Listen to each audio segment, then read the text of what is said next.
Acara Studium Generale akan segera dimulai.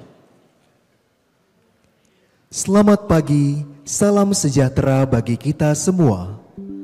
Pada hari ini, Rabu 22 Mei 2024, kita akan mengikuti Studium Generale bersama Ketua Satgas Pencegahan dan Penanganan Kekerasan Seksual atau PPKS Universitas Indonesia periode 2022-2024, Profesor Maneke Budiman SSMA PhD, dengan topik mewujudkan kampus yang aman dan bebas dari kekerasan seksual.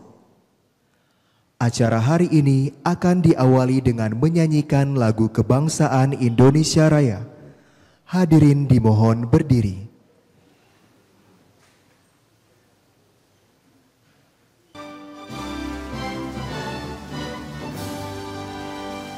Indonesia tanah airku, tanah tumpah darahku.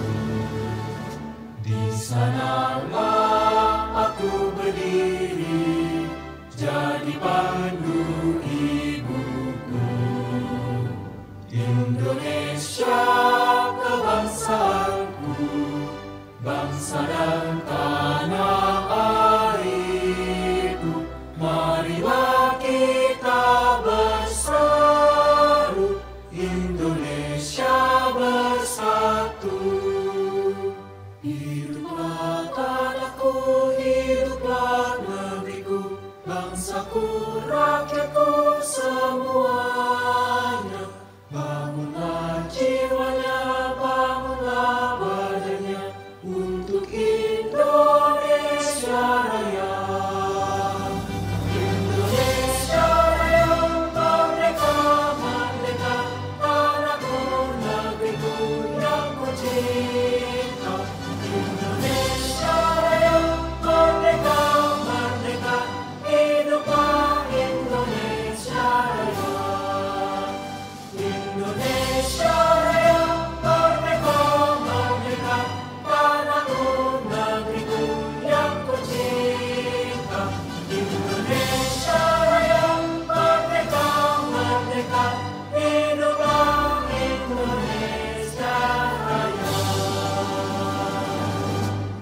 Hadirin disilakan duduk kembali.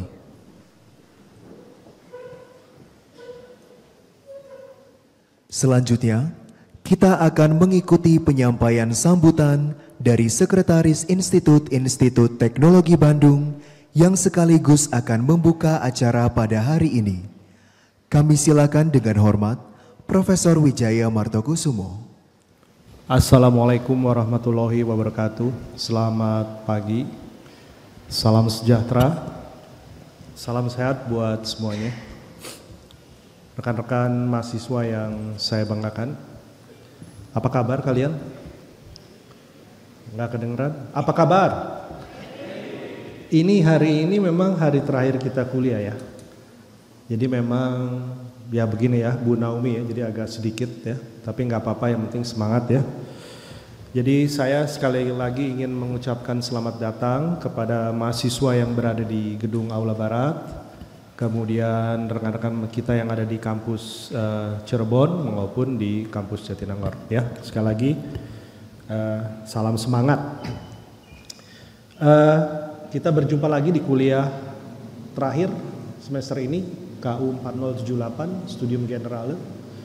Saya kira memang pada hari ini kita akan mendapatkan suatu asupan materi yang menurut kami ini sangat relevan dalam dunia kehidupan saat ini ya.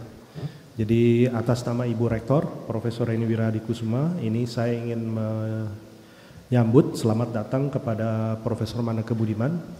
Beliau ini dari UI, Universitas Indonesia, menjadi Ketua Satgas PPKS ya. Nah hari ini kita juga akan dimoderatori juga oleh Ketua Satgas PPKS ITB, yaitu Profesor Herlin ya. Selamat datang, terima kasih Bu Herlin. Dan ada juga Profesor Nanang ya. Pak Nanang selamat datang ya, terima kasih atas kehadirannya. Sekali lagi saya juga ingin mengucapkan apresiasi juga. Ini ada dosen-dosen seperti biasa.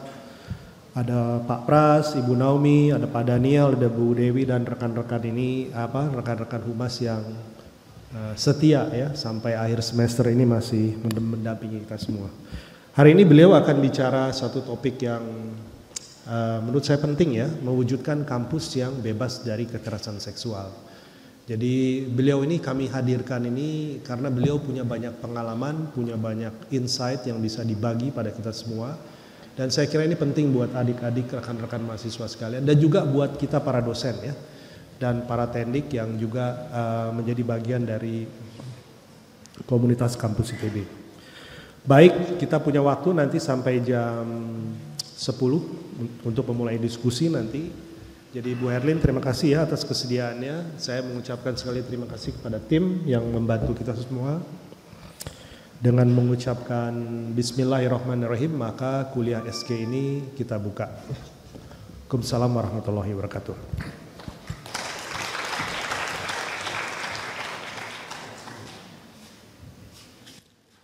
Hadirin yang kami hormati, kita akan memasuki acara utama pada hari ini, yaitu Studium Generale yang akan dipandu oleh moderator, yaitu Profesor Dr. Insinyur Herlin Dwiarti Sumari. Beliau adalah Ketua Satgas Pencegahan dan Penanganan Kekerasan Seksual atau PPKS ITB dan juga merupakan Guru Besar Fakultas Teknik Sipil dan Lingkungan ITB. Kepada Profesor Herlin Dwiarti Sumari, kami silakan. Selamat pagi semuanya, salam sejahtera untuk kita semua. Hari ini kita akan mendengarkan kuliah dari Profesor Maneke. Tapi sebelumnya saya mengucapkan terima kasih atas nama warga ITB yang ada di sini maupun yang menyimak secara online, kepada Pak Wijaya yang pertama kali sudah mengundang Profesor Maneke, orang yang begitu terkenal nih, sehingga kita bisa bertemu langsung di sini. Yang selama ini saya sendiri sudah mengikuti sepak terjang beliau secara nasional, terutama sebagai Ketua PPKS UI. Dan terima kasih Pak Profesor Maneke sudah datang ke sini untuk memberi pencerahan kepada kita semua. Saya undang Bapak untuk ke sini.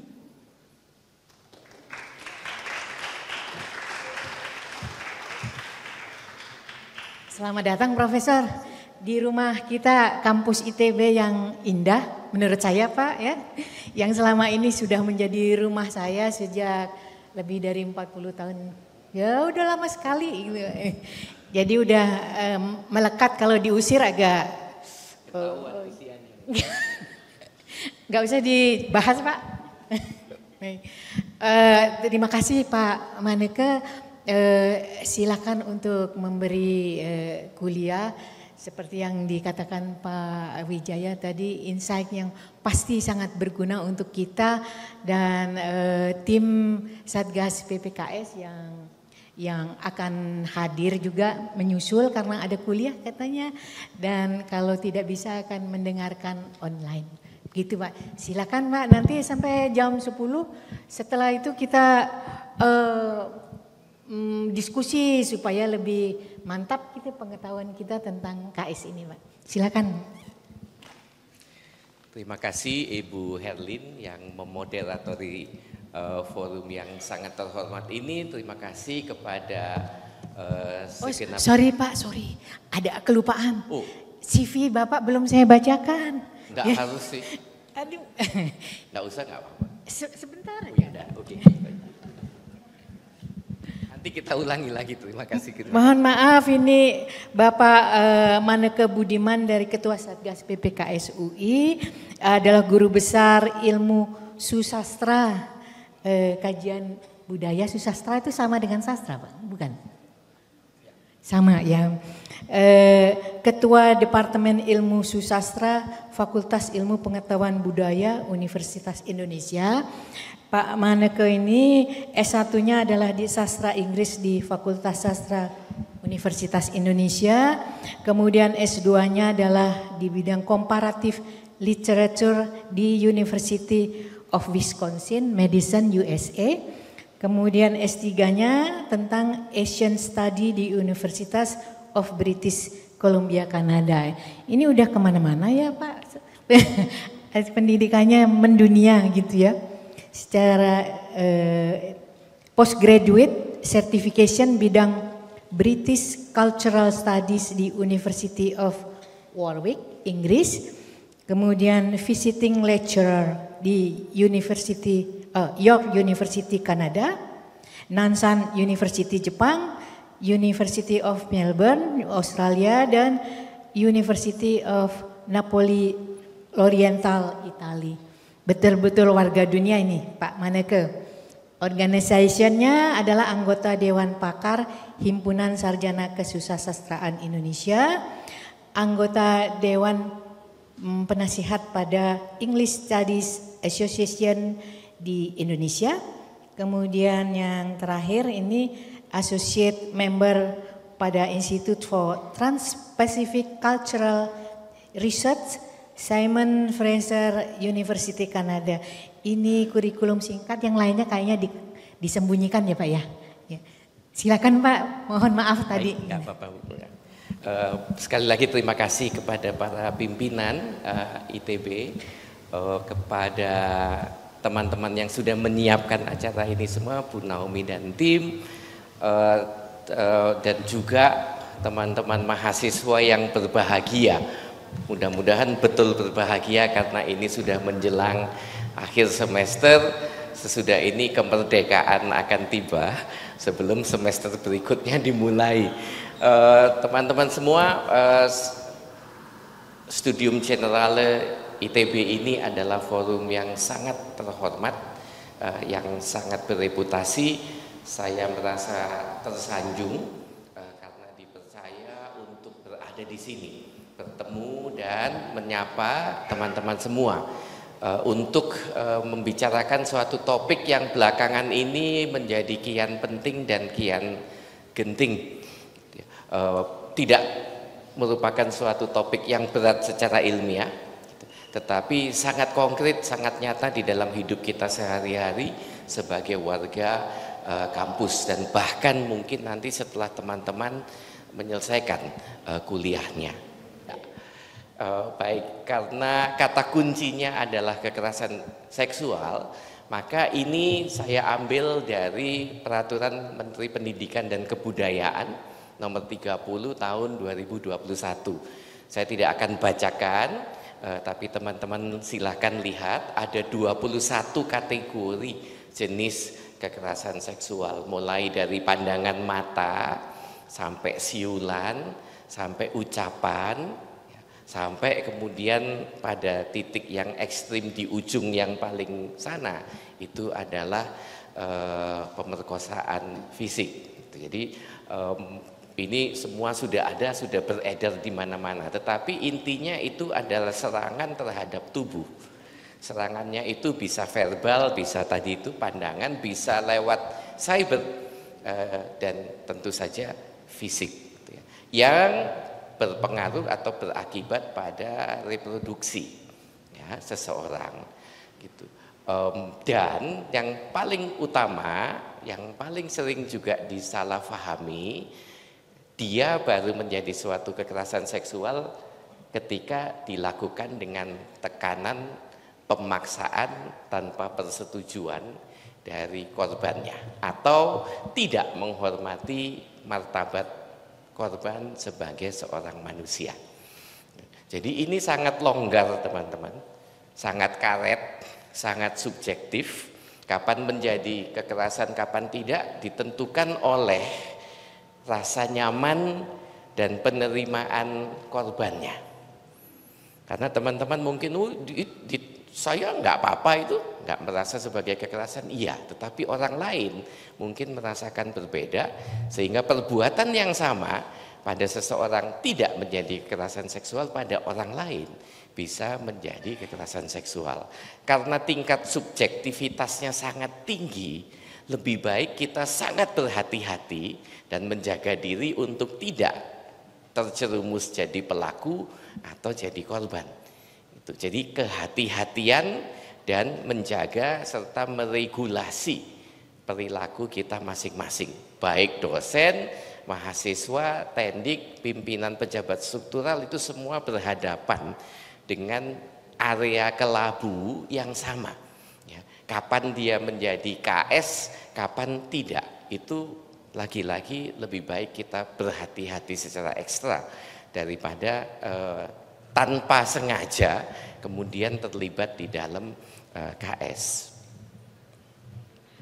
Nah, konsen ini pernah kejadian di UI menjadi masalah besar karena ketika konsen itu diperkenalkan di dalam forum besar seperti ini, lalu beberapa hari kemudian viral di mana-mana, ya, ada tuduhan bahwa UI mengajarkan seks bebas. Karena pertanyaannya, kalau ada konsen berarti boleh dong. Berarti universitas mengajarkan sesuatu yang negatif kepada mahasiswanya. Oke. Saya ingin memberitahu bahwa kalau perbuatan seksual dilakukan secara konsensual, persetujuan kedua pihak, tetapi dilakukan di kampus, itu yang dilanggar bukan aturan tentang kekerasan seksual, tetapi kesusilaan, tata tertib kehidupan kampus. Saya membawa istri saya ke kantor lagi sepi, kemudian karena itu istri saya, lalu saya mengira boleh berhubungan seksual dengan dia di dalam ruang kantor saya. Tidak boleh. Konsensual tetapi melanggar aturan yang lain. Tetapi kalau tidak konsensual dengan pemaksaan, dengan tekanan, yang dilanggar adalah aturan tentang kekerasan seksual. Oke, jadi bukan tidak ada aturannya, tetapi tidak dibawa kewenangan unit yang menangani kekerasan seksual. Gitu. Apa saja ya yang membuat suatu konsen itu bisa tidak berlaku. Jadi walaupun korbannya bilang iya, tetapi pelakunya masih tetap bisa dijerat dengan aturan kekerasan seksual, yaitu bila korbannya di bawah umur. Sekarang ini makin banyak anak lulus SMA masuk universitas yang usianya masih 16, masih 17, di bawah 18. Ya, tidak karena dia mahasiswa lalu bisa dipacari, ya, kemudian melakukan hubungan seksual, lalu kemudian kita berdalih kan dia setuju. Enggak, kalau usianya di bawah 18, pelakunya tetap terkena jerat aturan kekerasan seksual. Jadi mari kita berhati-hati. Di bawah ancaman atau tekanan itu bisa macam-macam, bisa halus, bisa vulgar. Ya. Nanti saya putus loh, nanti saya nggak mau ketemu kamu lagi loh, ya. Nanti saya nggak akan menolong kamu lagi loh. Itu adalah tekanan. Ya. Dan kalau itu ada dan terbukti, maka pelakunya tidak bisa melarikan diri dengan mengatakan bahwa korbannya memberikan konsen. Lalu di bawah pengaruh obat ini sudah pasti. Ini tidak harus dibayangkan sedang mengonsumsi narkoba. Bisa saja dia obat dari psikiater untuk menenangkan ya, diri. Nah, itu berpengaruh pada pengambilan keputusan yang jernih. Jadi kalau tahu bahwa temannya itu sedang di bawah pengawasan atau perawatan psikiater dan menjalani medikasi, itu jangan dihapus. Ingat bahwa ada faktor seperti itu kalau mau ya, melangkah lebih jauh. Sakit tidak sadar tertidur pasti, ya, karena dia lemah tidak bisa membela dirinya. Kondisi fisik psikis lemah ya, keadaan tidak mampu memutuskan atau melakukan apa-apa, itu yang seringkali ketika orang tiba-tiba menjadi lumpuh untuk beberapa saat saking syoknya. Sehingga dia tidak bisa mengucapkan apa-apa, tidak bisa lari, kayak ketemu kuntilanak di tengah jalan malam-malam gitu ya. Itu kita nggak bisa lari karena lemes, ya, mau teriak juga suara nggak bisa keluar. Itu tidak berarti konsen karena dia diem saja dan tidak merespon apa-apa. Oke. Lalu dalam kondisi terguncang, sedang baru diputus pacarnya, atau minggat dari rumahnya, dari keluarganya, kemudian kita memanfaatkan keadaan itu, berpura-pura jadi pendengar yang baik, jadi sahabat yang baik, tapi tujuannya untuk memancing di air keruh, ya, pasti tidak bisa lolos. Nah, kekerasan seksual itu hanya puncak gunung es. Dulu kami ber-13 di UI waktu jadi, itu semangatnya tinggi sekali. Wah, kita mau membersihkan kampus dari para pemangsa dan penjahat seksual. Begitu dijalani ternyata jauh lebih sulit dari itu. Dan penyelesaian persoalan kekerasan seksual tidak hanya bisa diisolasi di dalam terjadinya kekerasan seksual. Apa yang ada di bawahnya yang menyuburkan itu adalah relasi toksik. Sekarang itu di antara anak-anak muda itu ada hubungan tanpa status, HTS, friends with benefits. Ya, jadi kita berhubungan tidak usah resmi jadi pacar, tetapi saling mengambil keuntungan dan manfaat saja. Kalau sudah satu pihak merasa tidak lagi bermanfaat, ya sudah pisah saja, cari orang lain lagi. Tidak ada tanggung jawab, tidak ada komitmen, yang ada senang-senang saja.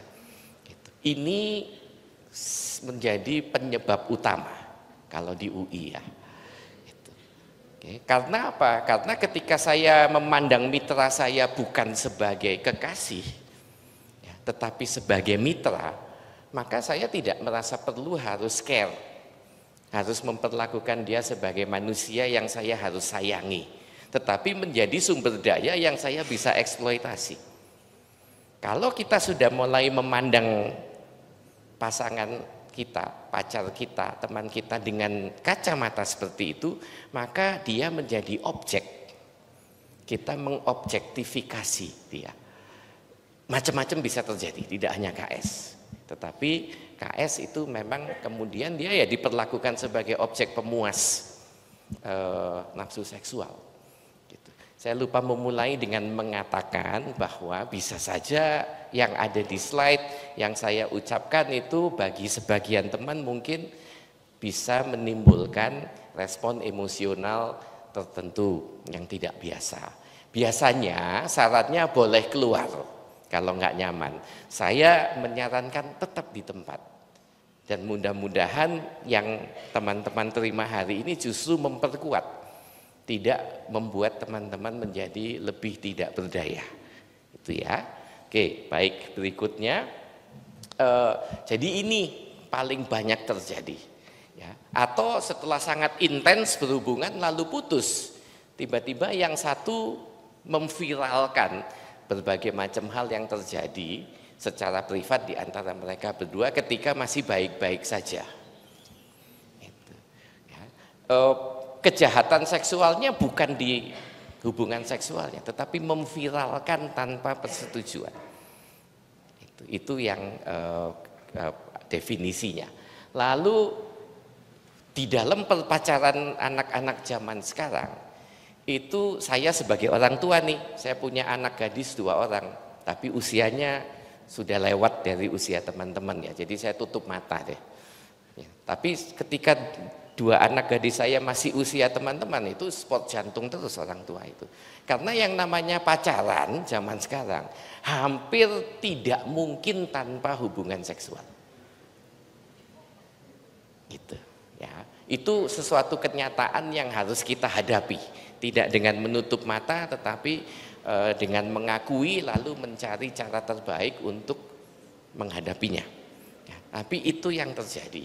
Ya, kalau pacaran sekarang boleh nuntut, tidak hanya bergandengan tangan jalan di taman di sore hari, tapi boleh mencium, boleh meraba, ya, dan ini bisa berlanjut dan berkembang sampai kemudian terjadi hubungan badan.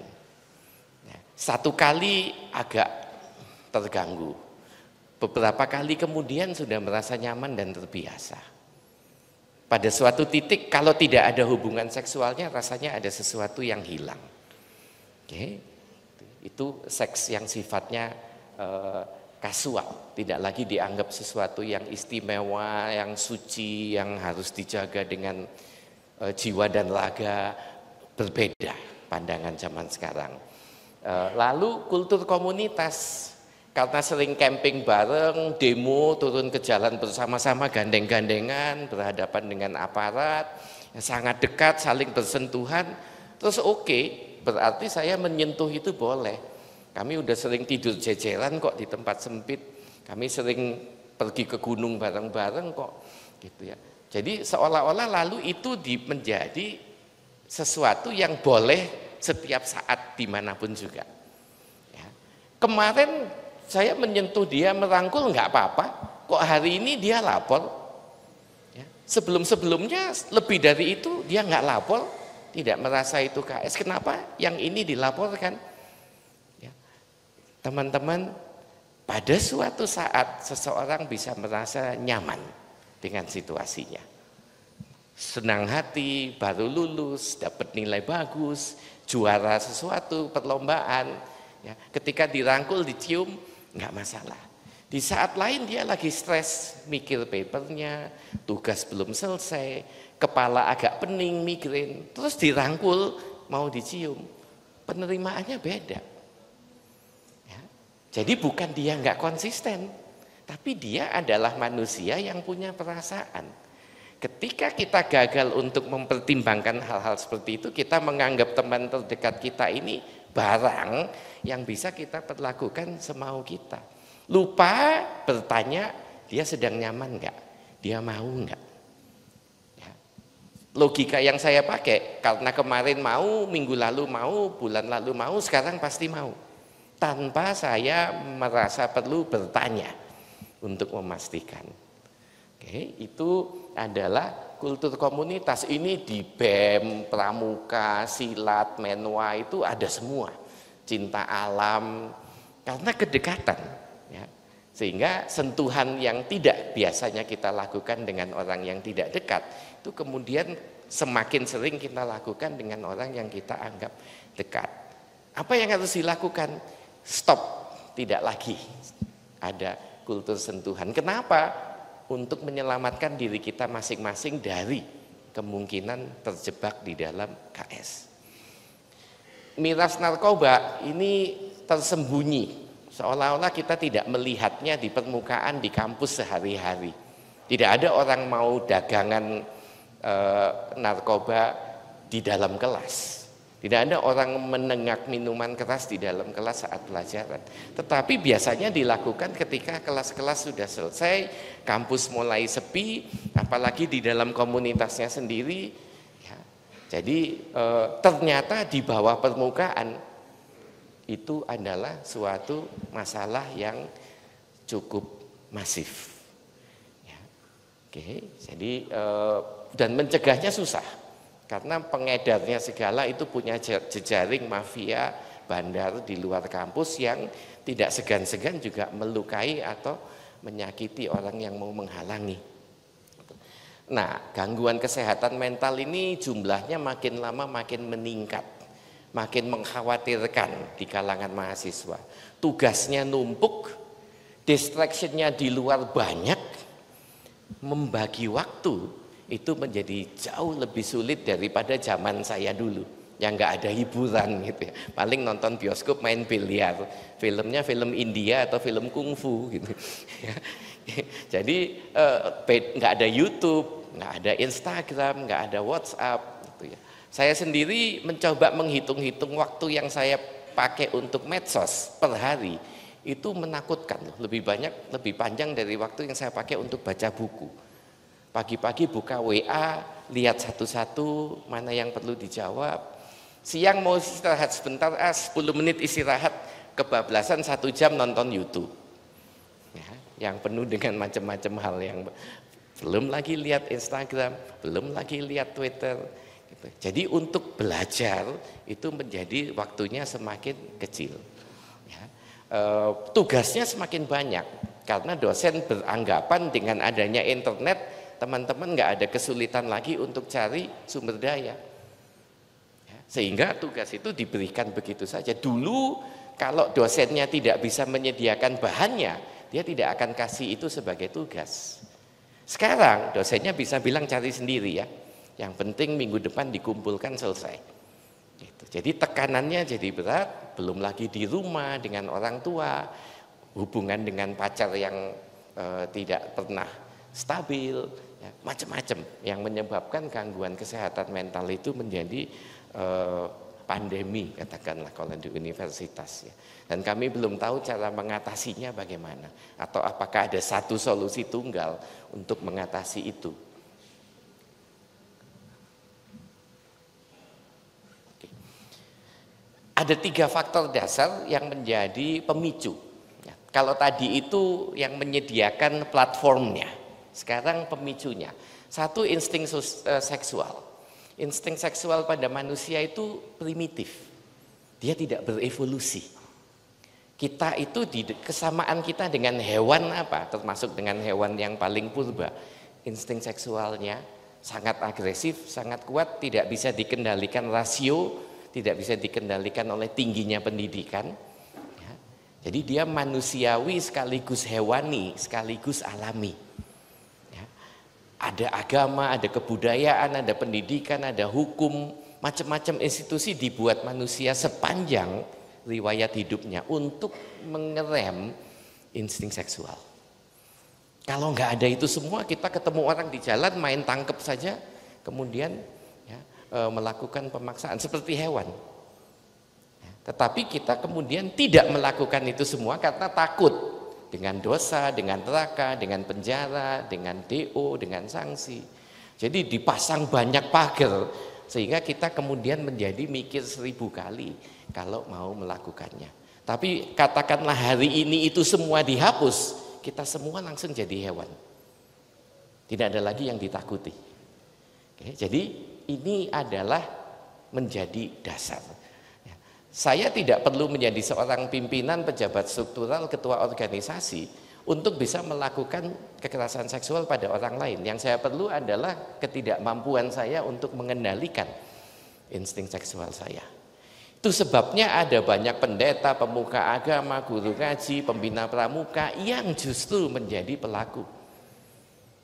Kalau orang beringas penjahat di jalanan, kita nggak heran dan nggak kaget. Oke, memang dia kriminal. Tapi pelaku-pelakunya ini orang-orang yang dipercaya, yang menjadi teladan, yang populer, dan apapun yang dikatakan dipercaya semua orang.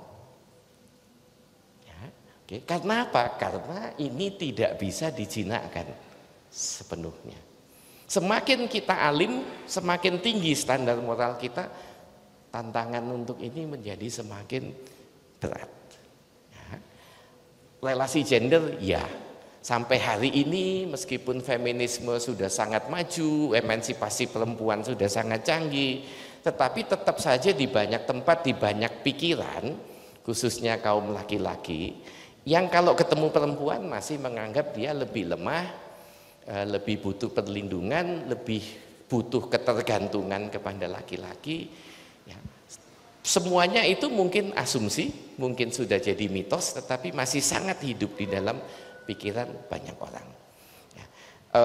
Ekses negatifnya adalah di dalam hal-hal yang berkaitan dengan seksual, kita juga berpikir yang sama tentang perempuan. Gitu. Ya. Jadi masih jadi masalah meskipun perjuangan kaum perempuan sudah sangat maju setelah 100 tahun lebih. Gitu ya.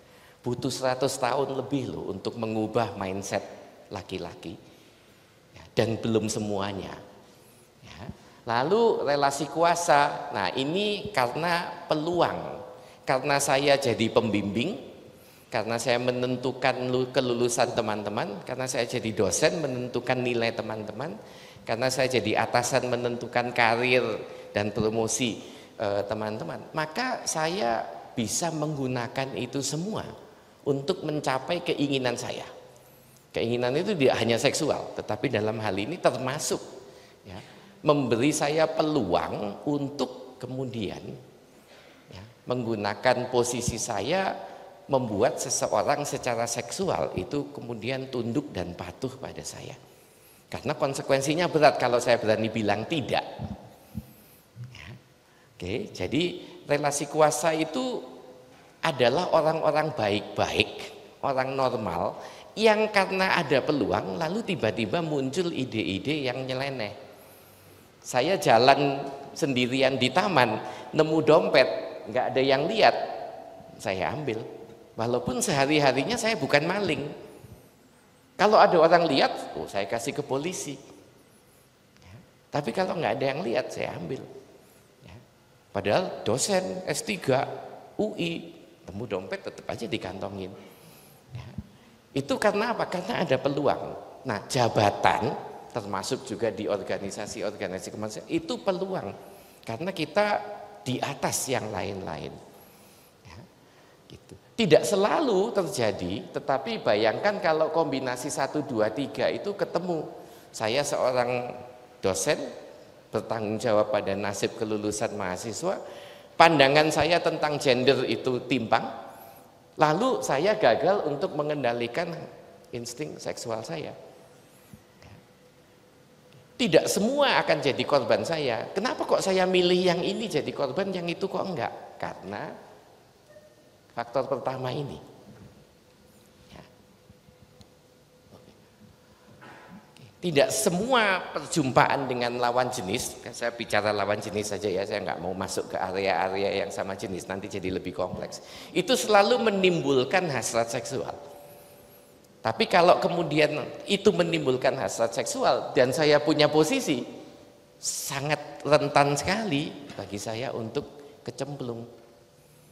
Di kemahasiswaan juga, di perpacaran juga, Anda mengasumsikan posisinya sama ya, di dalam perpacaran. Tetapi pandangan saya terhadap perempuan itu timpang. Ya. Dan hasrat seksual saya tidak berhasil saya kelola. Terjadi kekerasan seksual pada pacarnya sendiri, terjadi kekerasan seksual pada istrinya sendiri di rumah. Ya. Tidak bisa saya bilang, kan dia istri saya. Enggak, tetap saya masuk penjara.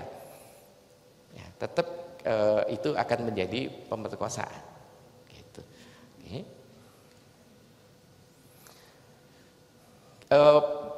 Insting seksual diperlukan karena kita bertahan hidup, kita sintas sebagai makhluk hidup, sebagai manusia karena ada insting seksual. Dia memberi saya kemampuan untuk melakukan agresi, untuk menyerang yang mau mengancam hidup saya, untuk bertahan dari serangan terhadap diri saya.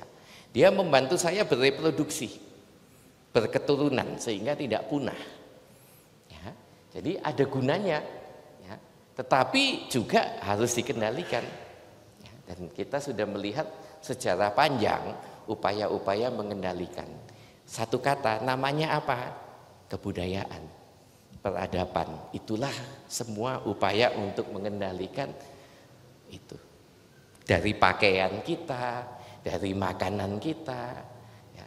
Makanan nggak boleh banyak kolesterol, lemak karena itu menyebabkan ya, hasrat seksual ya, menjadi lebih tinggi. Walaupun penjelasannya bukan itu, penjelasannya supaya hidup sehat, umur panjang. Kenapa saya harus berpakaian yang pantas? Ya, untuk menghindar jangan sampai ada orang yang lalu menyerang saya.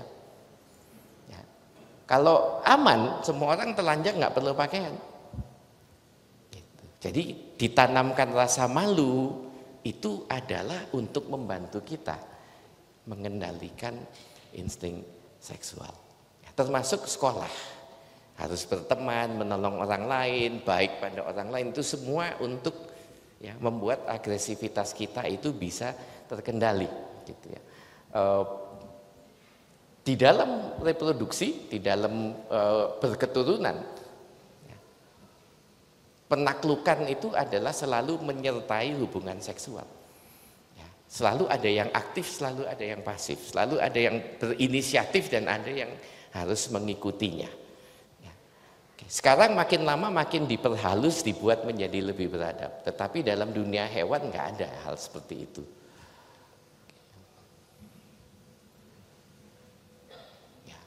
Nah, pada manusia,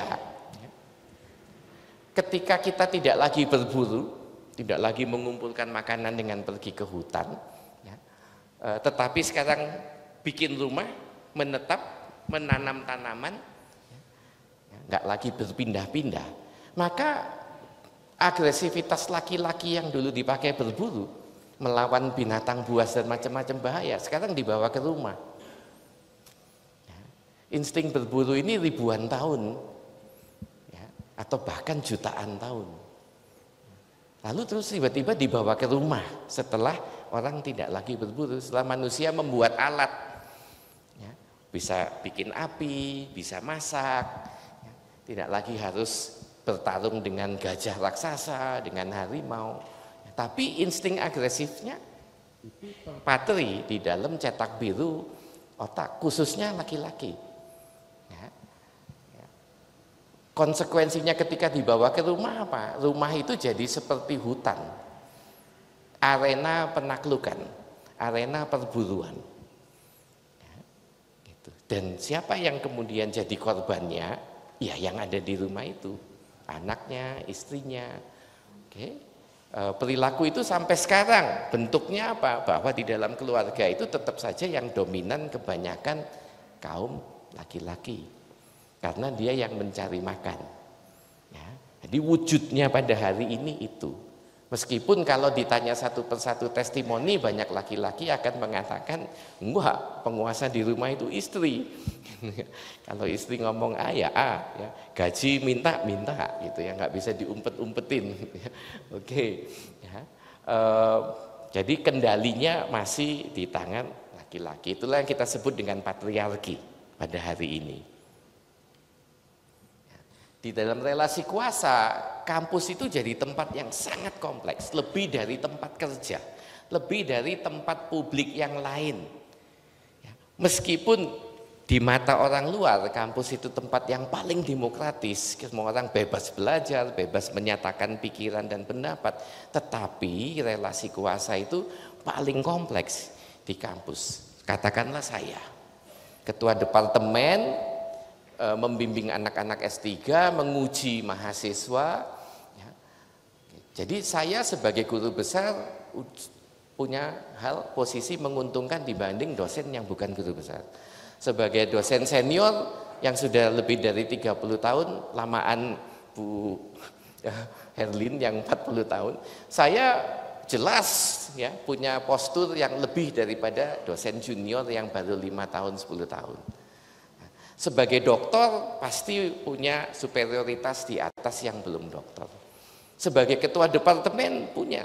Jadi bayangkan di dalam sosok satu orang bertumpuk-tumpuk kekuasaan. Itu hanya bisa terjadi di kampus, tidak di tempat yang lain. Di dalam kemahasiswaan juga bisa. Pengurus BEM, ketua organisasi ekskul. Tetapi satu lapis. Kalau saya lapisnya banyak sekali. Terhadap mahasiswa, iya, terhadap sesama dosen yang lebih di bawah saya, iya, terhadap tendik. Iya, kami di UI itu berpendapat tendik itu yang paling rentan. Kalau mahasiswa mengalami KS, viral di mana-mana, BEM-nya membantu, organisasi kemahasiswaannya membantu. Tendik itu nggak punya support system seperti itu. Seringkali harus disembunyikan, harus ditahan, ya, karena pasti atasannya nggak akan membela. Dan nggak ada saluran yang lain, tidak bisa pakai medsos, nanti susah dia.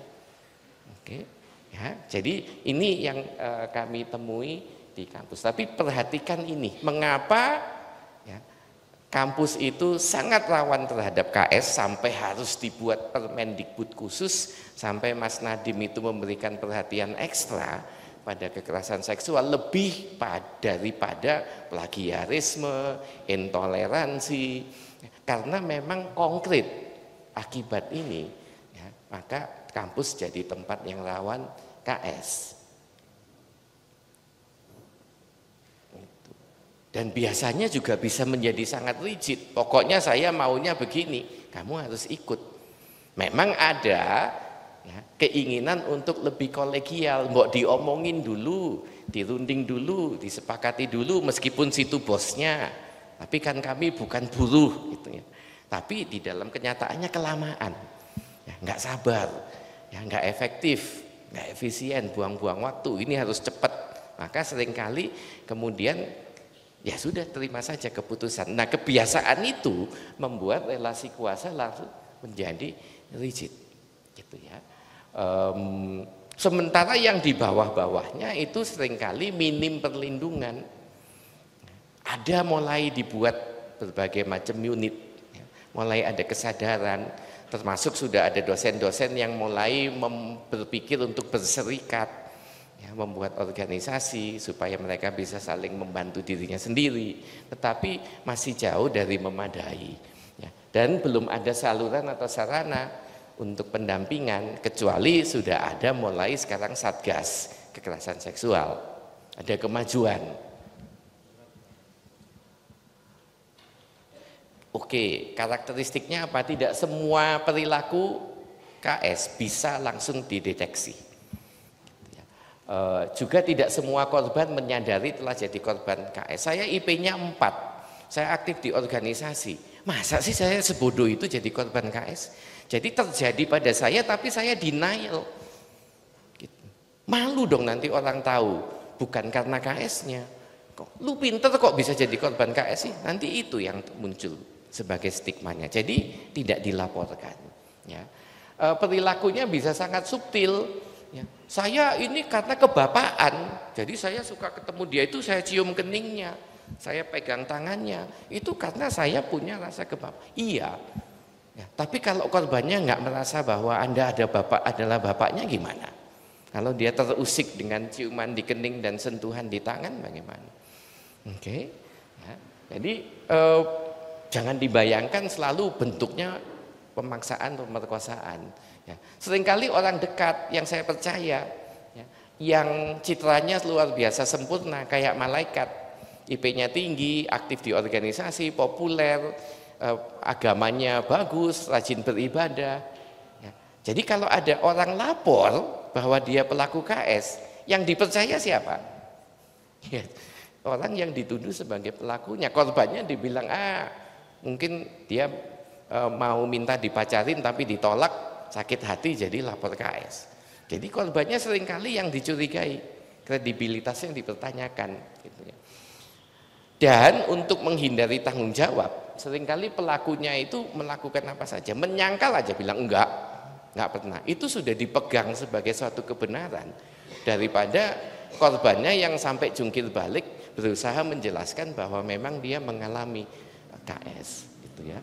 Seringkali mendiskreditkan, memang dia di antara teman-temannya dikenal gampangan kok, gitu. Jadi diciptakan macam-macam mitos untuk mendiskreditkan, ya, kredibilitas si korban, ya, itu. Oke, jadi serangan itu bisa bertubi-tubi, sementara korbannya harus banyak diem karena dia tidak ingin terekspos terlalu banyak, ya. Lalu berikutnya, nah ini eskalasi, apa sudah sampai eskalasi kan? Oke, ya. Ini situasi KS, ya. Jadi kalau teman-teman berada di suatu tempat yang kondusif bagi KS dengan orang lain, ini yang harus diperhatikan. Kalau orang itu adalah seorang pemangsa seksual, sexual predator, maka selalu lihat matanya. Itu nomor 1, ya. Karena mata itu mengomunikasikan hasrat. Oke. Tidak harus selalu kok kamu mandang saya mesum, nggak harus selalu dinyatakan seperti, tapi berhati-hatilah, mulai kewaspadaan dibangun. Seringkali juga untuk menyembunyikan intensinya, dia nggak berani menatap kita secara langsung, takut ketahuan hasratnya. Itu bawah sadar ya, tetapi kita bisa melihat dari perilaku tubuhnya, ya. Setelah itu kalau suasananya, situasinya dibiarkan, tahap berikutnya dia akan masuk ke dalam teritori kita, makin mendekat. Teman-teman kalau di tempat umum ada orang yang sangat dekat kan nggak nyaman ya, pasti geser, secara nggak sadar itu menjauh, gitu. Jadi ada garis yang tidak kelihatan yang kita tarik sendiri sebagai garis privat kita. Nah kalau teritori ini dilanggar, itu kita merasa nggak nyaman. Biasanya para pemangsa lalu kemudian akan langkah berikutnya adalah masuk ke jarak fisik untuk melihat kita bereaksi enggak. Teman-teman tidak harus overreacting, loncat menjauh kaget gitu ya, enggak. Ya. Tapi sadari bahwa oke, batas saya sudah dilanggar. Ini kira-kira maunya apa nih orang nih? Kewaspadaan itu lebih penting daripada reaksi yang langsung. Ya. Oke. Kemudian membuat lengah. Ya. Bercerita hal-hal yang akrab, ya, sok akrab, ya, sok cool gitu ya. Untuk lihat lagi-lagi, ya, dia menjauh enggak, dia melawan enggak, dia menolak enggak. Oke. Tapi dengan itu dia menjadi lebih dekat lagi. Gitu ya. Dan kemudian, ya, mulai menyentuh.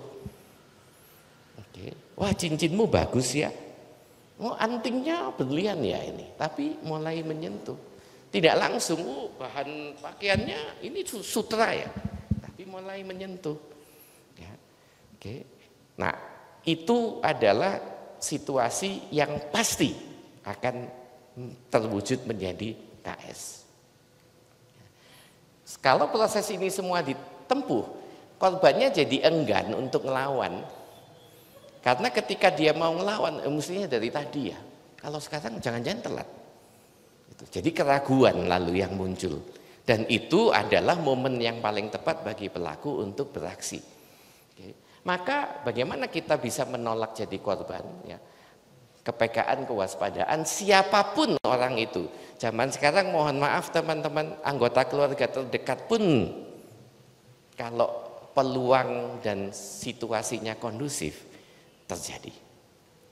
Di dalam kamar, di dalam tempat tertutup yang nggak dilihat orang lain gitu ya. Dengan siapapun kita, kewaspadaan harus bangkitkan kembali naluri kebinatangan, tetapi untuk membangun kewaspadaan. Kucing itu sangat waspada, sangat peka, walaupun kelihatannya santai. Ya. Lalu dalam sikon yang kondusif, insting seksual yang agresif itu akan mewujudkan diri dalam perilaku atau kekerasan seksual. Ya.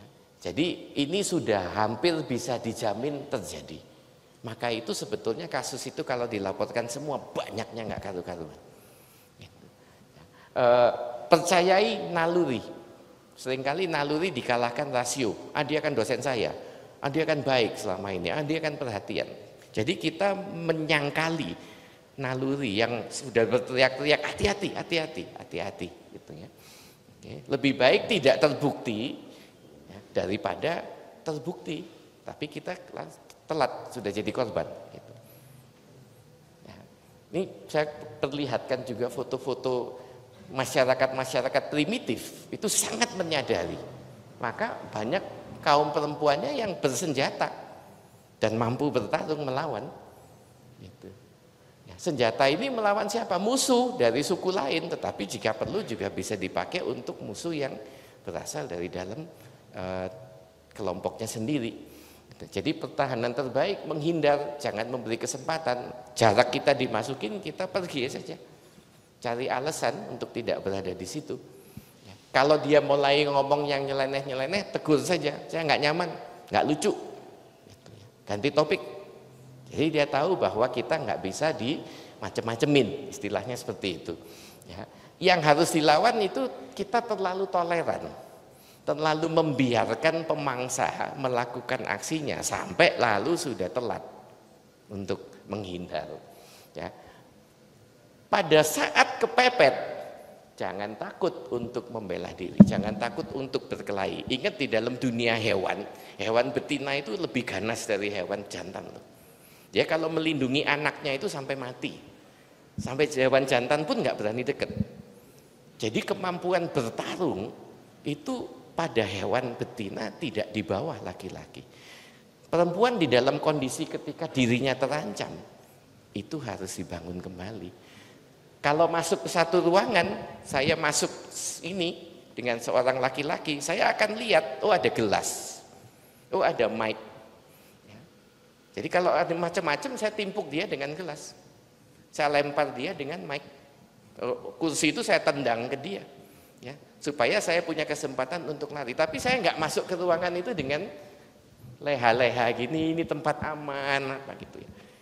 Saya punya apa? Oh, saya punya ikat pinggang. Oh, sepatu saya tajam ujungnya. Itu bersiap untuk berkelahi ketika lawan itu tiba-tiba menyerang secara mendadak. Kalau itu terjadi, teman-teman aman. Ya. Korban yang kelihatan berani itu menakutkan pelaku. Copet, begal itu milih yang celingukan, tasnya dikekepin, wajahnya kelihatan ketakutan, itu mangsa yang empuk. Sama pelaku KS juga begitu. Kalau korbannya firm, ya, asertif, dia mikir ya, berkali-kali. Ya, gitu. Demikian juga kalau ya, ada rasa takut akan dilaporkan. Adanya unit kekerasan seksual itu memberikan rasa takut. Sekarang saya bisa dilaporkan. Gitu, ya. Dan ya, orang-orang terdekat yang berpotensi, itulah yang mesti diawasi, bukan orang yang nggak kita kenal. Seringkali kebalik ya, kalau teman-teman takut dirampok, itu pelakunya pasti orang yang nggak dikenal. KS, ya, lupakan orang yang tidak dikenal, karena kemungkinan pelakunya orang yang sangat dikenal.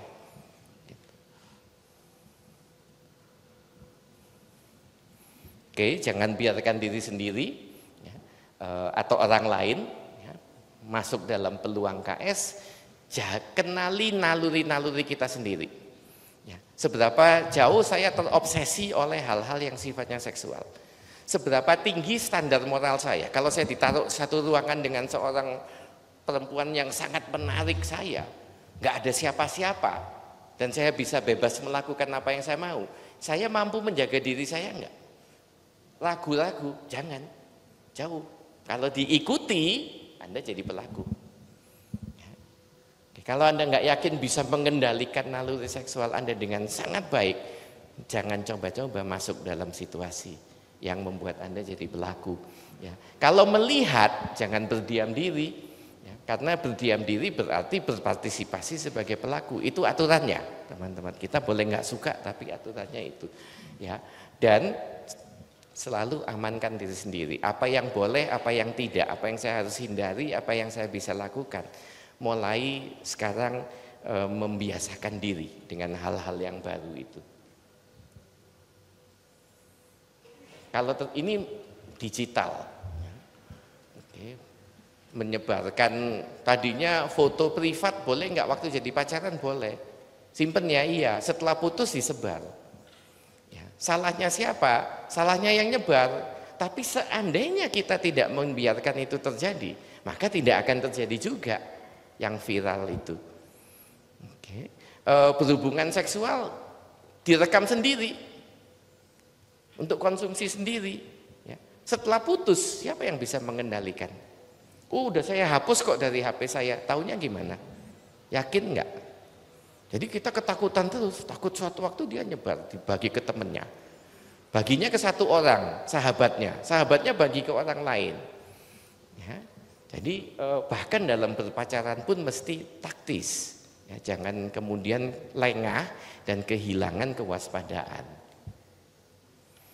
Gitu. Nah, kalau terjadi bukan ke kita tapi ke orang lain, itu ya. Alihkan perhatian, pura-pura kenal meskipun nggak kenal, ya, lagi kesana kan bareng yuk. Jadi dijauhkan dari pelakunya. Ya. Kalau ada satpam, ada polisi terdekat, laporkan, minta bantuan. Ya. Kalau bisa direkam tapi hati-hati karena kita harus mengamankan diri kita sendiri. Ya, rekamannya juga belum tentu disetujui korbannya untuk diberikan pada orang lain, meskipun itu ke polisi misalnya. Ya. Tenangkan korban, pastikan dia baik-baik saja, dia tahu bahwa ada orang yang tahu dan mau membantu dia, ya. Dan kalau tahu, oh teman saya jadi korban, saya viralkan aja, biar pelakunya digebukin, enggak, yang justru digebukin korbannya. Orang lebih ingin tahu korbannya siapa daripada mencari tahu pelakunya siapa. Jadi jangan pakai viral. Edukasi literasi, unlearning, menanggalkan semua pelajaran sebelumnya, 2 menit lagi waktunya, dan mulailah mempelajari hal-hal yang baru ini, ya, yang tadinya kita anggap normal ternyata tidak normal, kita anggap boleh ternyata nggak boleh, Ya, pelatihan harus dilakukan terus-menerus. Kalau perlu semua orang yang mau menjabat struktural harus menjalani. Ya, bukan karena kita bermimpi setelah itu dia akan jadi orang baik-baik anti KS, enggak. Tetapi untuk bisa mengatakan kalau dia melakukan, kan kamu udah dilatih, nggak ada alasan untuk bilang nggak tahu. Jadi institusi mengamankan dan melindungi dirinya sendiri dengan menyediakan itu, supaya dia nggak bisa bilang saya nggak tahu, nggak ada edukasinya kok, nggak ada pelatihannya kok, gitu ya. Oke, di organisasi kemahasiswaan sama, ya, gitu. Fakta integritas penting, udah ada anti korupsi, anti plagiarisme, anti KKN, perlu juga untuk ini. Sehingga siapapun yang membiarkan, menutupi, menyembunyikan, melakukan tidak bisa lari karena dia sudah menandatangani fakta integritas. Lalu sanksi yang keras dan tegas. Itu yang terakhir. Terima kasih. Waktunya pas ya. Saya kembalikan ke Ibu Heri. Terima kasih Profesor Maneke yang telah memberikan pencerahan kepada kita tentang kekerasan seksual di lingkungan kampus, khususnya kampus ITB. Ternyata persoalan KS ini seperti gunung es ya Prof ya. Jadi kita harus waspada untuk menghindarinya. Tapi sebenarnya seperti yang dikatakan Pak Maneke bahwa kekerasan seksual itu bisa diidentifikasi ya Pak ya. Dari mulai ngintip-ngintip sampai pada memerangkap korban. Jadi sebenarnya bisa dihindari dengan kewaspadaan walaupun jadi tidak parno gitu ya Pak ya. Dan yang menarik tadi bahwa yang berpotensi menjadi korban kebanyakan perempuan, mahasiswi kalau di sini ada kiat-kiatnya untuk menolak menjadi korban tadi. Tapi juga menghindari untuk menjadi pelaku ya. Jadi dengan demikian kalau dua kesadaran ini ada pada warga kampus, kita dapat mencapai kampus yang aman dan bebas kekerasan seksual gitu. Tapi kalau sudah terjadi ada healingnya Pak. Self healing juga bisa. Begitu. Baik, terima kasih. Untuk selanjutnya kita buka acara tanya jawab dan diskusi. Kita punya waktu 45 menit untuk begitu. Jadi adik-adik baik yang offline di sini maupun online bisa mengajukan pertanyaan berupa pertanyaan ataupun konfirmasi atau yang keterangan lebih lanjut. Saya buka mungkin tiga penanya dulu di bagian sini. Mohon dicatat ya bantuannya di bagian sana 1, 2, yang sebelah sana ada? Ya 3. Sementara 3 dulu ya Pak ya. Baik, silakan maju ke depan yang bagian kiri dulu tadi. Mohon mohon disebutkan nama dan dari fakultas mana. Selamat pagi, terima kasih Kak Pak atas materinya tadi. Perkenalkan saya Christopher Yeskilwanda, saya adalah mahasiswa program pertukaran mahasiswa Merdeka. Saya ingin bertanya Pak, kan tadi membahas tentang mewujudkan kampus yang aman. Nah, pelecehan juga terjadi bukan hanya sesama mahasiswa Pak, tetapi dosen juga dengan mahasiswa. Nah, seperti yang saya lihat ini berita beberapa tahun lalu ini, mahasiswa Unsri diduga korban pelecehan seksual oleh dosen dicoret dari daftar wisuda. Pertanyaan saya, yang mana kampus itu kan merupakan tempat yang aman bagi mahasiswa untuk melaporkan tempat tersebut, malah tambah menindak gitu korbannya. Pertanyaan saya, apa yang seharusnya dilakukan pihak kampus dalam menindak keras jika menemukan dosen yang melakukan tindakan pelecehan seksual terhadap mahasiswa atau mahasiswi agar tidak terjadi lagi di kampus? Dan untuk korban, apa tindakan dari kampus untuk menangani korban juga Pak, bukan cuma untuk pelakunya ya. Terima kasih Pak. Terima kasih Mas Christopher yang di sini, silakan maju.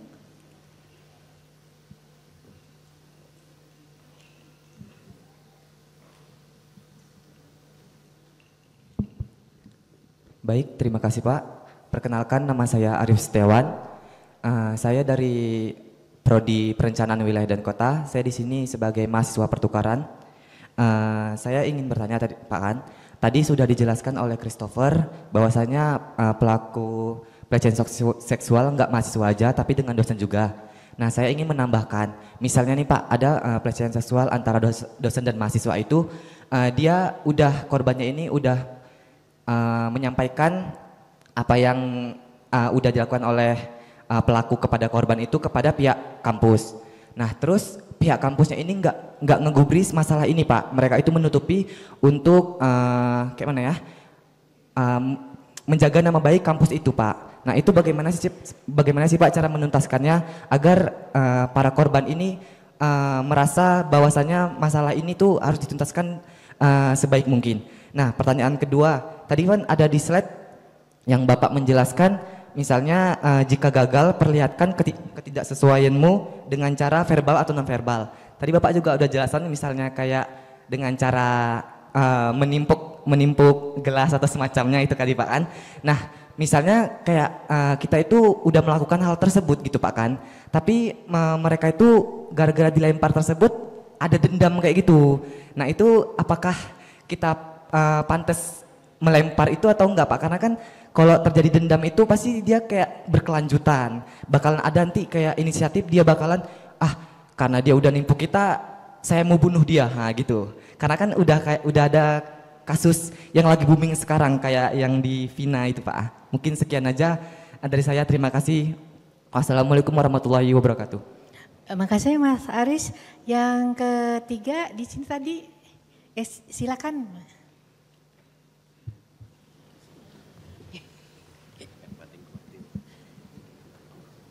Baik, terima kasih atas kesempatannya.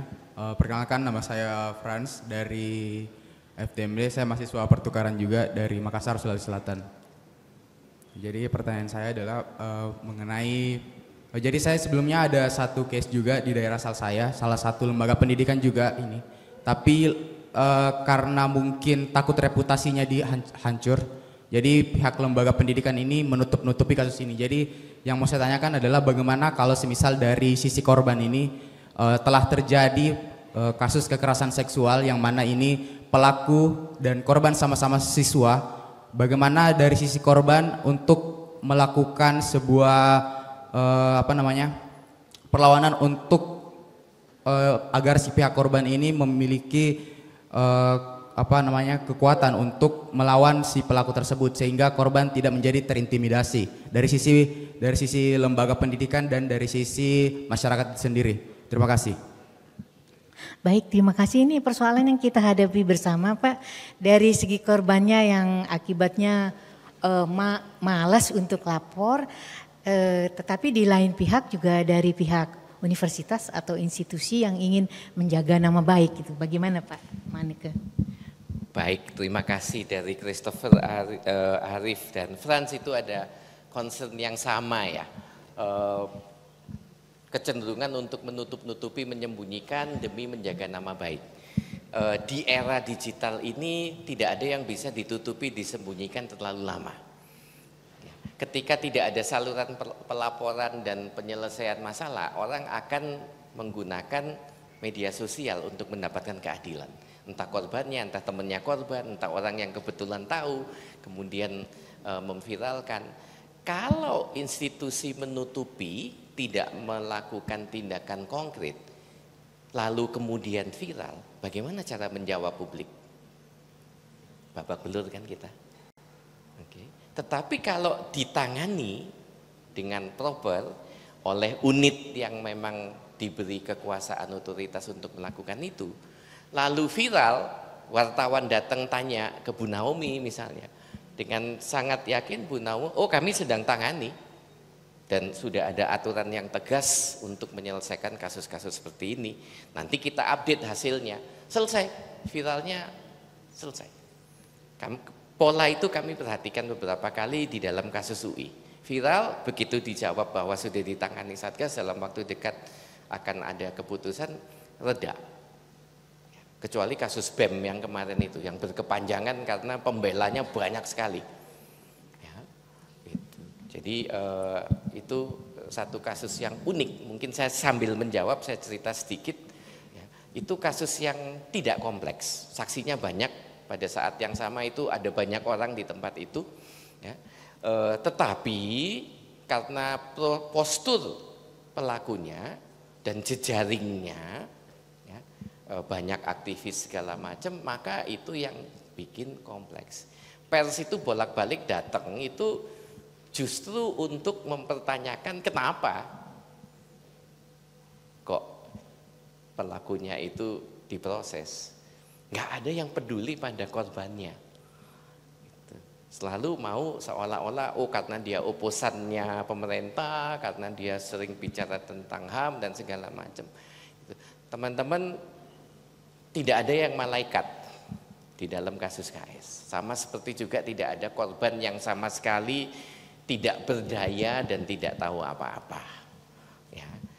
Bahwa gagal waspada, gagal lengah, gagal untuk mempertahankan diri di saat yang krusial dan harus dilakukan, itu seringkali kemudian orang jadi korban. Pelaku juga begitu. Ya. Siapapun dia, ya, semua hal-hal yang baik tentang dia harus disuspensi dulu. Anggap saja itu semua nggak ada. Dan kita fokus mau membuktikan dia pelaku atau bukan. Ya. Siapapun dia, apapun jabatannya, setenar apapun di luar, itu tugasnya unit penanganan KS. Oke. BEM itu sangat dekat dengan KS, selalu membela, selalu mengangkat isu-isu KS di dalam semua protes terhadap pimpinan. Tetapi ketika kemudian ada masalah seperti itu, kami, dia teman saya, jadi saya nggak akan proses. Ya, maka kredibilitas institusi hancur. Semenjak saat itu tidak ada lagi kepercayaan terhadap unit penanganan kekerasan seksual. Ya, dan tidak ada namanya reputasi yang bisa dijaga baik. Hancur juga wibawanya universitas dan para pimpinannya.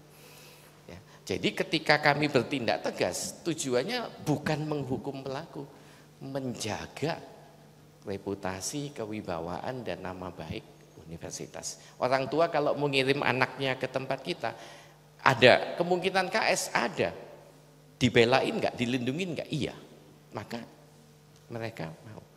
Tapi kalau ditutupi, disembunyikan, jangan kirim anakmu ke situ, nanti dia jadi mangsa empuk. Gitu. Oke, jadi yang harus dilakukan kalau itu dosen, terbukti atau tidak, begitu proses investigasi dimulai, semua kegiatan tridharma dosen itu disuspensi dulu. Bukan karena dia sudah dihakimi bersalah sebelum dibuktikan, bukan. Tetapi untuk membebaskan dia dari berbagai macam kewajiban dan supaya bisa fokus di dalam penyelesaian kasusnya. Gitu. Tidak terhalang oleh rapat ini, rapat itu, jam ngajar ini, jam ngajar ini. Karena proses investigasi itu bisa sangat intens, mengingat unit itu hanya diberi waktu 30 hari untuk menyelesaikan satu kasus. Kalau sebulan ada 5-6 kasus, terbayang enggak? Ya. Jadi harus disuspensi, ya. Berhenti dulu semua, cari orang lain menggantikan sementara. Nanti tidak terbukti, dipulihkan nama baiknya, mekanismenya ada, protokolnya ada untuk itu. Gitu. Atau kalau terbukti ya sudah, suspensinya menjadi tetap, ada sanksi tetap dijatuhkan oleh pimpinan universitas. Korban apa? Yang penting itu unit KS-nya bisa dipercaya, bisa diandalkan. Kalau unit KS-nya sudah diisukan melindungi pelaku dan tidak membela korban, nggak ada laporan. Kalau nggak ada laporan jangan seneng, bukan berarti kampusnya bebas dan aman dari KS. Jangan-jangan satgasnya nggak dipercaya. Sehingga orang nggak mau lapor, nanti pasti kita lagi yang disalahin gitu. Ya, pasti nanti pakaian saya yang dipermasalahkan, pasti nanti kok saya mabok, ya, sehingga mengundang pelaku untuk melakukan dengan leluasa. Jadi hal-hal seperti itu yang membuat kenapa perspektif korban itu lalu disyaratkan, dan laporan korban, ya, laporan awal harus diterima sebagai bukti yang sah. Sampai terbukti sebaliknya. Jadi tidak boleh ada di dalam pikiran dan hatinya satgas dan pimpinan untuk berprasangka Jangan-jangan korbannya mau sama mau. Kok lapornya lama setelah kejadiannya, jangkanya 6 bulan, selama itu ngapain aja? Jangan-jangan mau sama mau. Jadi kayak hal-hal seperti itu membuat kemudian orang berpikir berkali-kali lipat sebelum lapor. Tapi kalau mereka lihat contoh dan yakin, ditindak dengan tegas, saya mau lapor. Itu bisa-bisa nanti yang stres Bu Herlin kebanjiran laporan. Itu. Kami di dalam 15 bulan itu hampir 80 kasus. Yang kami tahu tapi tidak dilaporkan karena korbannya nggak mau, 3 kali lipat dari itu. Dengan sosok-sosok pelaku yang kalibernya berat-berat. Tapi korbannya sudah didorong kayak gimana pun juga nggak mau. Takut masa depannya, takut karirnya. Catatannya kami punya semua. Masalahnya Satgas tidak bisa membagikan itu kepada pimpinan karena tidak menjadi laporan atau aduan resmi. Gitu. Takutnya malah nanti jadi fitnah segala macam. Ya. Jadi banyak, tetapi yang dilaporkan sedikit. Meskipun angkanya kelihatannya spektakuler. Oke. Juga penting bagi korban sebelum proses penanganannya dilakukan, pemulihan korbannya harus terjadi dulu. Tidak bisa diproses dulu, selesai baru korbannya dipulihkan. Konseling dengan psikolog itu penting tidak hanya untuk mengembalikan stabilitas psikologisnya, tapi juga untuk mencari tahu apa yang sesungguhnya terjadi pada dia. Apakah betul ya triggernya itu adalah peristiwa yang dilaporkan atau jangan-jangan dia sudah pernah mengalami trauma sebelumnya sehingga lalu overreacting terhadap suatu peristiwa yang lain belakangan yang mungkin biasa-biasa saja. Satgas nggak punya keahlian itu dibutuhkan profesional, dibutuhkan psikolog betulan, psikologi klinis dewasa. Dan sesinya itu bisa sampai paling tidak 12 kali, 15 kali. Sebelum asesmen bisa dibuat, diberikan pada Satgas, iya ini terjadi, iya traumanya dipicu oleh kejadian itu. Ya dia tidak berbohong karena kami berhasil mendeteksi ini, itu menyimpulkan bahwa memang betul terjadi. Kalau enggak betul terjadi, cuman mau balas dendam, melampiaskan rasa marah, psikolog juga bisa menemukan. Ini bukan KS, dia karena diputus, terus sakit hati, marah, kemudian dia menyebarkan. Satgas enggak punya kemampuan sendiri. Kejadian KS seringkali tidak di tempat umum, satu ruangan antara 2 orang saja. Kata-katanya orang ini melawan kata-katanya orang itu. Bukti juga nggak selalu ada tangkapan layar WhatsApp. Gitu. Dalam keadaan situasi seperti itu, Satgasnya nggak bisa kerja sendiri. Pendampingan psikologis. Nah itu yang paling penting untuk korban. Kalau psikolog mengatakan sangat rentan, proses pemulihannya sangat lama, ya, dan harus kerahasiaan dijaga. Bila perlu Satgas tidak memberikan sanksi pada pelaku apabila itu akan menjadi lebih destruktif terhadap kerahasiaan kesehatan jiwa korbannya. Dari mana kami tahu? Dari psikolog. Jadi waktu dulu Mei 98 ketika dikabarkan ada ratusan perempuan jadi korban perkosaan massal, negara itu menyangkal. Buktinya mana? Sementara tim relawan yang bekerja di lapangan punya sangat banyak bukti dan saksi, tapi demi melindungi identitas korbannya, lebih baik kami nggak kasih ya, daripada kami membahayakan ya, keamanan para korban. Gitu. Sehingga akhirnya sampai sekarang tidak pernah resmi negara itu misalnya mengakui bahwa itu terjadi, karena yang diminta bukti material, saksi segala macam. Gitu. Oke, jadi itu yang bisa ditangani universitas sebetulnya hal-hal seperti itu. Kecepatan untuk merespon, gestur itu penting, ya, karena itu yang membuat orang, kalau gitu saya sebagai korban saya nyaman, saya yakin. Kalau gitu seandainya saya jadi korban, saya tahu saya bisa mengandalkan Satgasnya dan pimpinannya. Kami punya masalah dengan pimpinan kami, tetapi tidak pernah ada satu rekomendasi pun dari 80 kasus yang ditolak oleh pimpinan.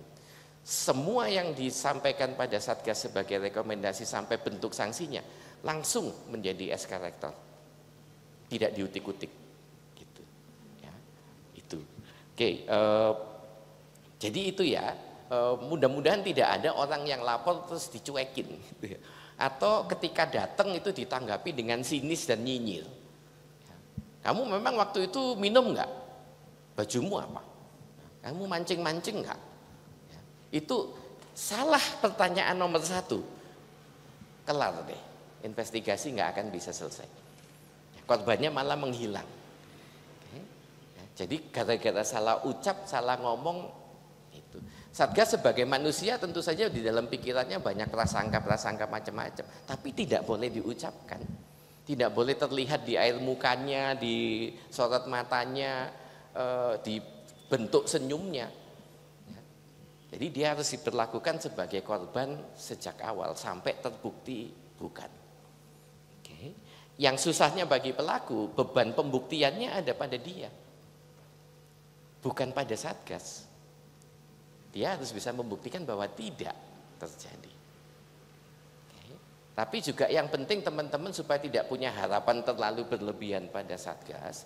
Satgas itu bukan unit penghukum, dia pencari fakta, mengumpulkan sebanyak mungkin fakta, merekonstruksi apa yang terjadi seakurat mungkin, lalu berdasarkan itu memberi rekomendasi tindakan kepada pimpinan. Oke, jadi itu saja batasnya Satgas. Tapi fakta ini penting untuk supaya bisa keputusan diambil, ya, dan bisa dibantu oleh psikolog, psikiater dan yang lain-lain. Kami dulu mengira akan lebih banyak butuh orang yang ahli hukum, ternyata enggak. Ya. Semua persoalan KS yang terjadi di kampus itu kewenangannya ada pada rektor. Bentuk sanksinya bukan pidana tapi akademik administratif. Ya. Tapi kalau korbannya minta nuntut lapor ke polisi, universitas mendampingi, menyediakan penasehat hukum, menyediakan pendamping. Tapi bukan tanggung jawabnya universitas untuk menyelesaikan. Itu yang teman-teman penting. Dan kalau sudah ke polisi, arenanya hutan rimbanya berbeda. Tidak seperti Satgas menangani, polisi itu menanganinya ya seperti kasus kriminal biasa. Itu sebabnya sekarang ada undang-undang khusus untuk tindak pidana kekerasan seksual. Dan semua Polres, semua Poltabes itu punya unit khusus untuk perlindungan anak dan perempuan. Sangat terlatih, sangat paham hal-hal ini semua dan sangat berperspektif korban. Kalau terjadi dan harus lapor polisi, jangan ke loket. Nanti diperlakukan sama seperti kecopetan atau kena begal. Minta ketemu dengan unit satuan perlindungan anak dan perempuan. Melawannya bagaimana? Jangan belum-belum sudah dilempar gelas ya. Gitu. Jadi kalau sudah terjadi tindakan fisik, dia mulai memegang kita, ya, maka apapun yang dekat dan bisa dijangkau tangan, kalau nggak ada apa-apa, colok saja matanya dengan jari, ya, atau leher, ini adalah bagian yang sangat rawan, tulang kering, dan tentu saja kalau laki-laki adalah kelamin. Gitu. Ya, tidak untuk melumpuhkan, tidak untuk mematikan, tapi memberi kesempatan pada kita untuk lari. Gitu. Karena kalau tinju betulan kita mungkin kalah secara otot. Kecuali teman-teman diri gitu, ya. Oke, itu untuk korban ya. Universitas lagi-lagi tidak usah cemas, tidak usah yakin, reputasi nama baik, Satgasnya bertindak, humasnya bisa menyampaikan dengan yakin pada publik, maka reda ya. Dan kalau ada lagi yang datang minta update hasilnya gimana, kita bisa berikan itu. Oke. Saya kira saya sudah menjawab tiga-tiganya. Franz, Arif, dan Christopher. Baik Pak, ternyata lempar gelas belakangan aja ya Pak ya? Lempar gelas terakhir aja, kalau diminum dulu isinya. Baik, saya kira yang penting tadi institusi atau institusi ITB, kampus itu tidak perlu khawatir kredibilitas turun. Jadi kalau ada kasus yang ditangani malah bisa membuat namanya lebih bagus, bahwa anak-anak saya, anak-anak itu aman di situ. Begitu ya Pak ya. Ini waktunya sudah habis ini ya. Pak Wi, bagaimana? Satu lagi mungkin dari online ya, pertanyaan singkat dan jawaban singkat. Ada Pak? Itu Ayesa ya. Silakan Ayesa Ya. yang raise hand. Iya, jadi kalau menurut saya teman-teman itu di ruang kelas di GT namanya, jadi saya pakai operator. Nah, jadi pertanyaan saya sebenarnya lebih umum ya Pak, agak di luar dari konteks KS di dalam kampus gitu. Karena ini sepanjang penjelasan kan Bapak itu menekankan gitu bahwa korbannya itu seringkali perempuan, tapi ada saya nggak tahu ini apa, tapi studi orang itu yang saya baca yang ternyata laki-laki, terutama anak laki-laki itu lebih rentan gitu terhadap kekerasan seksual dibandingkan dengan anak perempuan. Saya kayak ya udah penasaran aja apakah ada kemungkinan seperti itu, karena berdasarkan yang Bapak jelasin tadi, nah dua-duanya laki-laki itu yang kuatnya gitu kan Pak. Terus yang kedua itu dengan ini dari pelaku itu misalnya, dimana kita harus membuat standar baru, normal baru, dan kayak mengecek ulang apakah yang awalnya kita pikir normal itu sebenarnya tidak normal. Saya mau tanyain kalau konteksnya di Bali, maksudnya jadi bukan sebagai pelaku tapi sebagai korban, karena saya pernah dengar cerita kita, jadi karena masih kecil juga mungkin sekitar kayak umur 8 atau 9 tahun, tapi nanti kayak nanyain gitu ini apa gitu kan, dan kasusnya itu mohon maaf kayak jadi keluarganya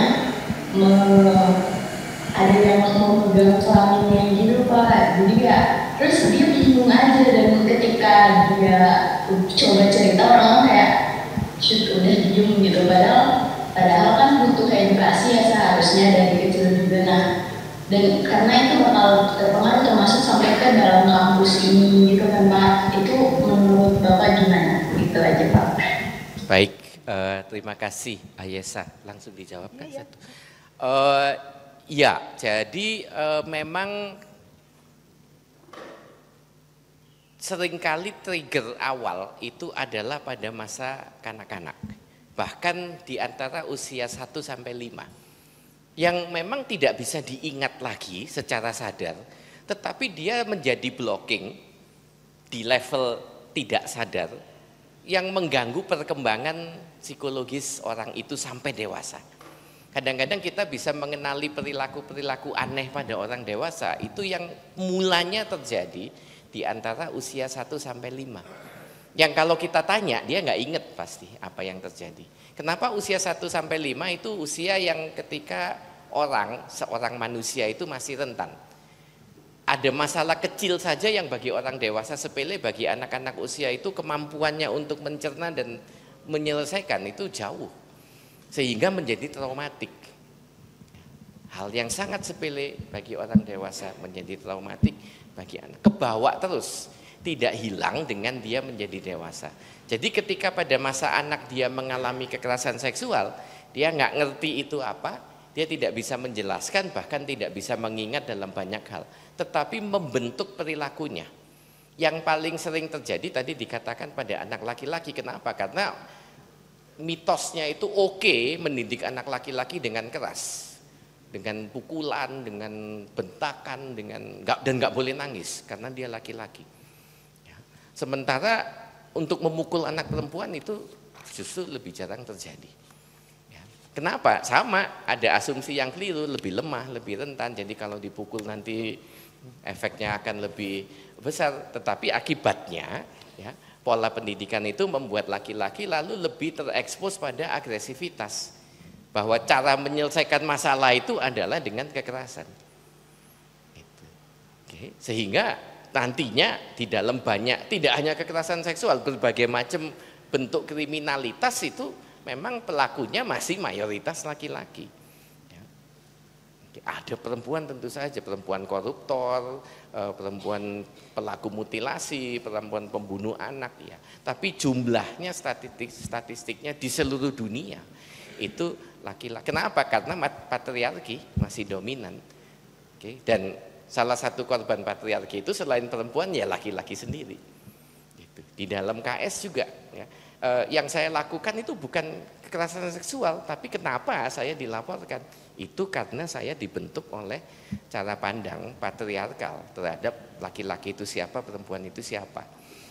Jadi ya, dan kita memang harus tahu ya, trauma itu harus bisa ditelusuri sampai sejauh mungkin ke belakang. Tidak berhenti pada kejadian yang dilaporkan. Tetapi kita harus mampu menggali sampai ke yang sebelumnya ada pola apa sih, baik pada pelakunya maupun pada korbannya. Itu sebabnya kerjanya unit penanganan kekerasan seksual itu ternyata tidak sekedar seperti polisi mencari bukti dan saksi ya, yang lalu bisa memberikan vonis gitu. Apakah saya sudah menjawab semua atau ada yang belum saya jawab ya? Rasanya itu Pak. Ya mudah-mudahan itu ya Aisyah bisa menjawab kenapa kok anak laki-laki lebih banyak jadi korban, tapi ketika dewasa itu yang lebih sering jadi korban adalah perempuan. Ini tidak menafikan bahwa ada korban laki-laki dan ada pelaku dan korbannya dari jenis kelamin yang sama. Itu kami sudah punya kasus itu semua juga. Gitu ya. Tapi saya tidak bicara yang seperti itu, saya bicara yang mayoritas aja, yang pola umum saja. Terima kasih Pak Maneke, pencerahan yang luar biasa dari Pak Maneke sebagai bahan pembelajaran untuk para adik-adik mahasiswa dan juga pada kita tim Satgas PPKS ITB. Saya rasa Pak Maneke layak atau harus mendapatkan aplaus yang luar biasa dari kita. Kalau diteruskan ini bisa 3 hari 3 malam Pak. Jadi ya baik, mungkin diskusi dan pencerahan ini kita akhiri sampai di sini. Sekali lagi terima kasih. Kapan-kapan mampir lagi ke Bandung. Ya Pak, diundang Pak Wi ya, diundang. Baik, terima kasih Pak Maneke. Saya kembalikan kepada MC. Kepada Profesor Maneke Budiman, kami mohon untuk tetap di tempat. Selanjutnya, Sekretaris Institut Teknologi Bandung akan memberikan piagam penghargaan kepada Profesor Maneke Budiman. Kepada Profesor Wijaya Martokusumo, kami silakan.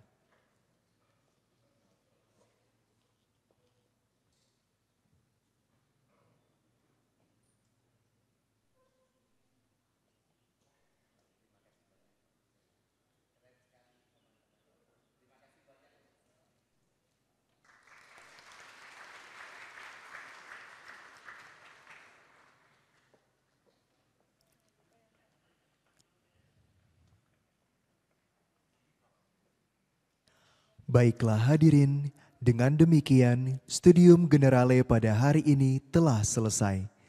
Terima kasih atas perhatian hadirin dalam mengikuti acara ini. Selamat siang, salam sehat selalu.